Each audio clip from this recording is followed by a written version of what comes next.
Jawara bola tendang langit, Jaka Tarajum. Di sebuah desa kecil yang dikelilingi sawah menguning, gumuk kecil dan suara jangkrik yang tak pernah absen saat senja, hiduplah seorang bocah bernama Jaka Tarajum. Umurnya 12 tahun, perawakannya kurus kecil seperti batang singkong yang baru dicabut, tapi semangatnya, aduh jangan ditanya, bisa menular ke kambing sekalipun. Jaka bukan anak biasa. Ia tidak lihai main layangan, tidak gemar memanjat pohon mangga, bahkan agak canggung saat diajak ngarit ke kebun. Tapi kalau soal sepak bola, dia bagaikan jelmaan angin gunung yang bebas meluncur. Liar, sulit ditebak, dan sering bikin geger satu kampung. Warga sekitar sering bercerita bahwa Jaka pernah menyepak bola dari lapangan SD sampai menembus atap balai desa. Ada pula kisah bola tendangannya yang konon baru turun 2 hari kemudian dan mendarat di kebun Wak Acim, membuat pepaya muda pada rontok tak bersisa. Apakah cerita itu nyata atau cuma bumbu kampung? Tak penting. Yang jelas, nama Jaka Tarajum mulai dikenal dari satu saung ke saung lainnya. Bagi Jaka, bola bukan sekadar permainan. Ia menyayangi bola seperti kak pada adik kecilnya. Bola itu dia beri nama si Bal. Setiap pagi sebelum ayam sempat membuka mata, Jaka sudah terbangun. Ia mengenakan kaos bola kesayangannya, kaos merah belel bertuliskan Jago Kampung Ngendus 10, dan celana pendek tambalan yang sudah lebih banyak tambalannya daripada kain aslinya. Mak, abdi kalapang heula. Serunya sambil menggigit pisang goreng dan menjinjing bola seperti menggendong bayi.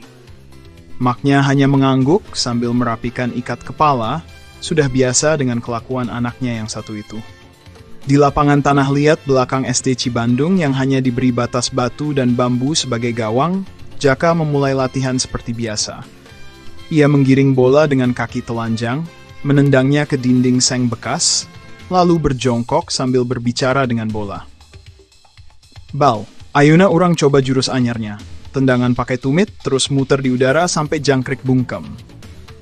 Tentu saja bola tidak menjawab. Tapi, Jaka percaya, bola akan paham kalau diajak ngobrol dengan hati. Tengah asik berlatih, muncullah seorang anak laki-laki yang belum pernah ia lihat sebelumnya. Rambutnya berdiri seperti kawat digigit setrum. Gaya jalannya seperti pemain liga profesional, lengkap dengan tangan masuk saku dan ekspresi serius. "Kamu Jaka Tarajum?" Tanyanya dengan suara mantap. "Iya, kenapa? Mau ngadu nyangkul," jawab Jaka sambil berdiri, masih memegang bola. "Aku mau tantang kamu, 1 lawan 1, bola lawan bola." Jaka memiringkan kepala. "Boleh, tapi bolanya bolak, lapangnya tanahku, dan wasitnya, kucingku." Si belang, "Dia adil." Anak itu menyeringai. "Sip." Mereka mulai duel. Anak baru itu, Deden Kurniawan namanya, ternyata bukan sembarangan. Ia lincah, gesit, bahkan membuat Jaka sempat terpeleset karena umpan tipuan. Tapi Jaka punya sesuatu yang lain, insting alam. Dia mundur 5 langkah, mengatur napas, lalu mengayunkan kaki kirinya dan tendangan langit. Bola itu meluncur ke atas, tinggi sekali, terbang menembus awan seperti sedang mencari Tuhan. Beberapa detik kemudian bola itu jatuh lurus ke gawang dari langit, tanpa bisa dihentikan. "Gol," seru si belang dengan meongannya. Entah meong atau kaget, Deden terdiam, lalu tertawa. "Kamu hebat. Aku kira anak kampung cuma jago nangkap belut." Jaka menggaruk kepala. "Kadang angin juga ikut bantu, Den." Sore itu, di warung kopi Wak Atep, keduanya duduk bersama, minum es cendol, makan bala-bala, dan mengobrol tentang mimpi.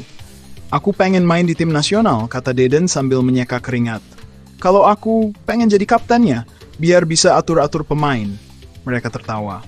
"Ayo bikin tim," ujar Deden semangat. "Namanya?" Mereka terdiam, saling memandang. Lalu melihat sepiring bala-bala yang tinggal satu. "Bala FC," ujar Jaka. "Bala-bala Football Club." Cocok. Campur, gurih, dan bikin kenyang. Sejak hari itu mereka mulai merekrut anggota. Anak-anak kampung yang awalnya cuma penonton jadi tertarik bergabung. Ada Ujang Bedul, anak juragan bebek yang punya refleks kilat karena terbiasa menangkap ayam lepas. Ada Tang Cilung, bek tangguh yang kadang menjegal sebelum bolanya datang. Doni Bodor, si tukang bercanda yang selalu selebrasi dengan joget dangdut. Dan Rini, satu-satunya perempuan, Tapi kakinya licin seperti belut habis mandi sabun. Latihan mereka jauh dari sempurna. Kadang bola masuk ke sawah, kadang mereka latihan sambil disemprot Pak RT karena bikin gaduh. Tapi semangat mereka tak bisa dibendung. Jaka dan Deden mulai membuat taktik. Mereka menggambar formasi di tanah pakai ranting pohon. Kita main 2-1-2, kata Deden. Tapi kita kasih nama khas. Gimana kalau formasi gado-gado? Campur aduk tapi mantap, kata Jaka. Latihan demi latihan berjalan. Sampai suatu hari datang kabar dari kampung sebelah. SD Ciburui, tim unggulan yang punya seragam, sepatu resmi, dan pelatih bersertifikat, menantang mereka tanding persahabatan. Kabar ini membuat desa gaduh. Ada yang senang, ada yang pesimis. Tapi Jaka dan Deden berdiri tegak. Kita bukan tim kaya, tapi kita punya bala-bala, seru Deden sambil mengangkat tangan, diikuti sorakan teman-temannya. Hari pertandingan pun tiba. Lapangan dipadati warga dua desa. Ada yang menjual cilok, ada yang taruhan pakai kerupuk, ada juga anak-anak yang naik pohon buat nonton gratis. Peluit ditiup. Tim Ciburui bermain rapi. Bola mereka cepat, operannya akurat, dan pemainnya disiplin. Bala FC agak kewalahan, tapi Ujang Bedul tampil gemilang. Ia lompat ke kiri, kanan, depan, sampai akhirnya celananya sobek. Tapi bola tetap tak masuk. Tatang sempat menjegal, tapi malah jatuh sendiri ke parit. Rini menggiring bola dengan cekatan, mengelabui dua lawan, lalu mengumpan ke Deden. Deden melihat Jaka berdiri bebas. Ia mengirim umpan silang melengkung sempurna. Jaka, tanpa pikir panjang, berlari melompat dan menendang bola di udara. Tendangan langit. Kali ini lebih tinggi, lebih kuat, lebih yakin. Bola meluncur dan gol. Penonton bersorak. Ibu-ibu melempar kembang gula, anak-anak berlarian kegirangan, dan si belang kabur ke atap. Skor 1-0. Hingga peluit akhir berbunyi. Bala FC menang. Pelatih lawan mendekat dan berkata, kalian mungkin belum punya fasilitas. Tapi kalian main dengan hati. Itu tak bisa dibeli. Malam itu, Jaka duduk di bawah langit bertabur bintang. Ia memandangi bola kesayangannya yang tergeletak diam di sampingnya. Bal, ini baru permulaan. Kita belum apa-apa. Tapi suatu saat, kita akan jadi jawara bola seantero negeri. Angin malam berhembus pelan. Bola itu meski diam seolah bersinar di bawah cahaya bulan. Sejak kemenangan mengejutkan atas tim SD Ciburui, nama Bala FC mulai menyebar seperti bau gorengan wak atep sore hari. Anak-anak kampung tak lagi cuma main kelereng atau adu jangkrik, kini mereka latihan tendangan bebas dan adu lari sambil teriak pas, pas. Bahkan Wak Atep sendiri yang biasanya lebih tertarik ngelus dadu, sekarang setiap sore duduk di pinggir lapangan, bawa bangku lipat dan teropong bekas, katanya biar bisa lihat formasi dari jauh. Tapi di balik semua sorak dan tawa itu, Jaka Tarajum menyimpan ganjalan dalam dada kecilnya yang penuh semangat. Ia tahu, meskipun tim mereka punya semangat baja dan jurus tendangan langit, tapi itu saja tidak cukup. Mereka butuh bimbingan, butuh ilmu, butuh seseorang yang bedanya formasi 4-4-2 dan 2-2-2-1 campur bala-bala. Mereka butuh pelatih. Tapi siapa? Di kampung mereka, satu-satunya yang tahu aturan offside adalah Wak Eros. Dan itu pun hanya karena dia pernah jadi penjaga garis di turnamen antar RT. Itu pun 2 dekade lalu. Sore itu, lapangan tanah liat di belakang SD Cibandung penuh dengan tawa. Seperti biasa, Ujang Bedul berlatih tangkap bola pakai karung beras bekas, katanya biar tangannya makin kuat. Tatang Cilung mencoba menjegal bayangan sendiri karena belum ada lawan. Doni Bodor sibuk membuat selebrasi baru, sejenis tarian dangdut dengan gerakan ayam patah tulang dan teriakan Bala Power. Deden melatih operan pendek, sementara Rini melakukan dribble zigzag lewat celah kaki kursi plastik. Lalu, sebuah bola mental jauh terlalu keras dan crash! Bunyi pot bunga pecah terdengar dari arah sekolah.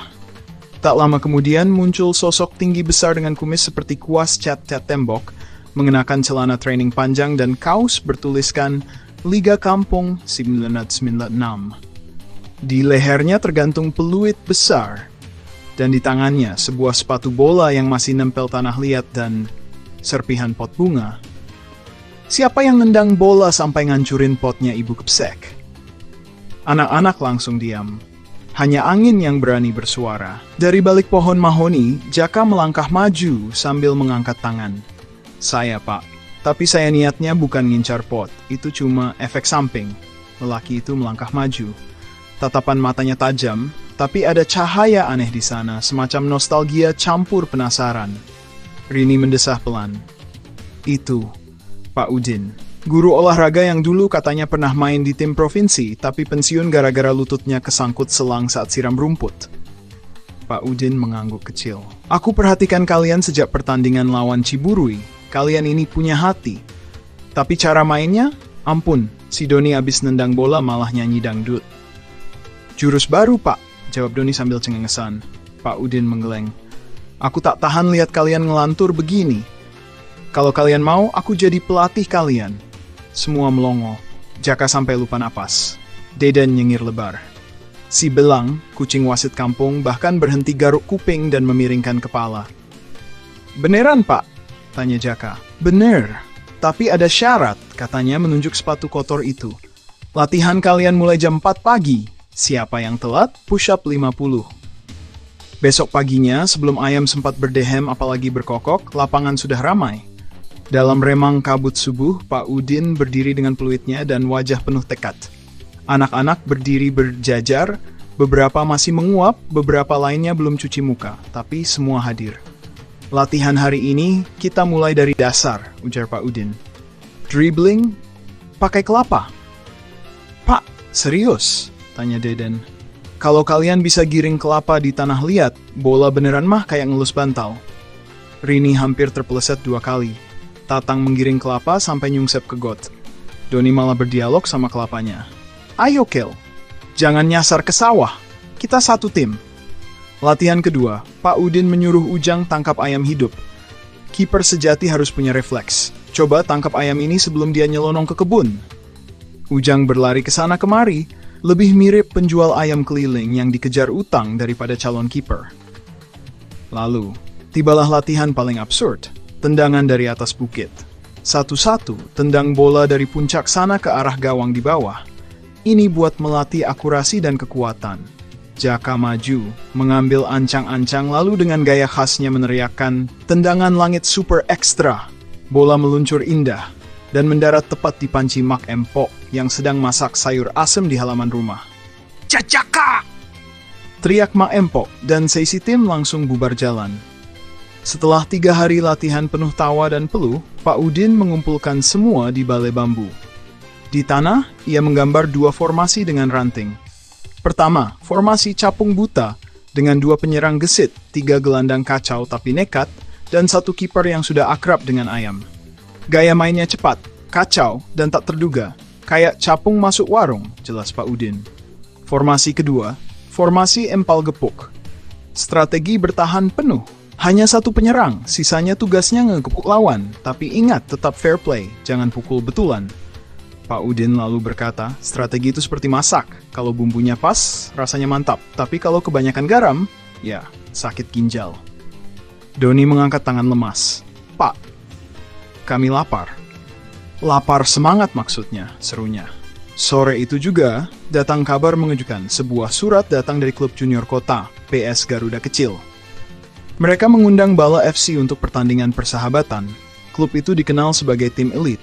Seragam lengkap, pelatih ex-nasional, sepatu baru tiap bulan, dan lapangan rumput asli, bukan bekas kebun ubi. Kalau kita main bagus, mereka akan bantu daftarkan kita ke turnamen regional.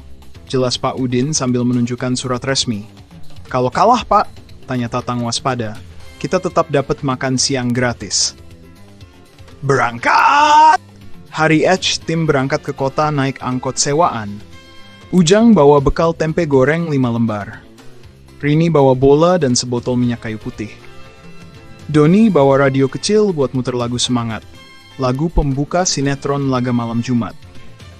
Di jalan, Pak Udin memberi arahan, ingat, kita bukan hanya main bola. Kita wakili nama kampung. Jangan minder, sepatu kita boleh sobek, tapi semangat kita harus utuh. Setiba di lapangan kota, mereka semua terpana. Rumputnya hijau merata, ada bangku pemain cadangan, bahkan ada kipas angin di ruang ganti. Tapi semua berubah jadi grogi saat melihat tim lawan.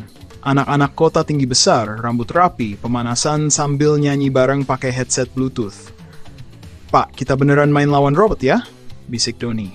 Pak Udin hanya tersenyum. Tapi mereka belum pernah rasakan bala spirit.